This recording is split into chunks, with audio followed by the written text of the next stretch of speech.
speed, we aim to reduce custom clearance delays at the border.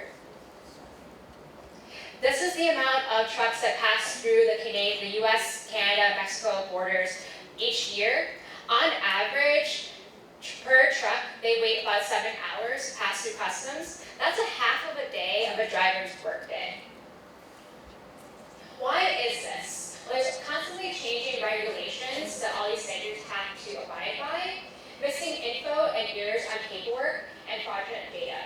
For example, I work at a third-party logistics provider, and there's an error on a document that an external customs broker made for our manufacturer, and our driver actually had to wait overnight, and the manufacturer had to pay for that fee. Our solution is a private blockchain application that can verify documents from each stakeholder at different stages of transit and makes it available at customs at the border to process drivers faster.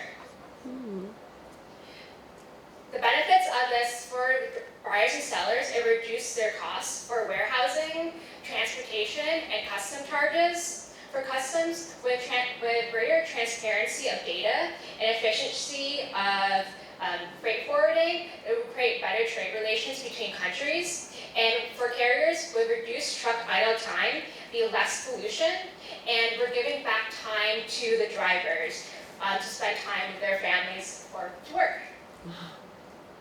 This is our business model. We plan to distribute the app through an in-house sales force and partner existing vendors to this target audience. We plan to generate revenue through subscription-based fees, through smart contracts, and pay for these costs.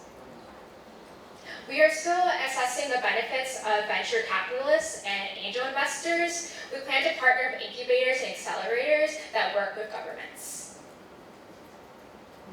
This is our stack. We plan on bridging 3 blockchains together using ontology for the subscription fees through a smart contract, NEM through customs document validation using a transaction hash, and XYO through tracking shipments. This is the user interface of the app. A customs broker, for example, would sign in, and they would be assigned an address through the ID and through ontology, and they would be able to upload documents on a country-to-country platform. And then the transaction hash would verify each document, and if the document isn't verified, the REST API from NEM would actually advise of the reason. So our goal is to reduce customs delays, and in result, reduce the amount of pollution and costs to manufacturers, consumers, and to drivers. But here are some other ideas that we had while we were developing this project.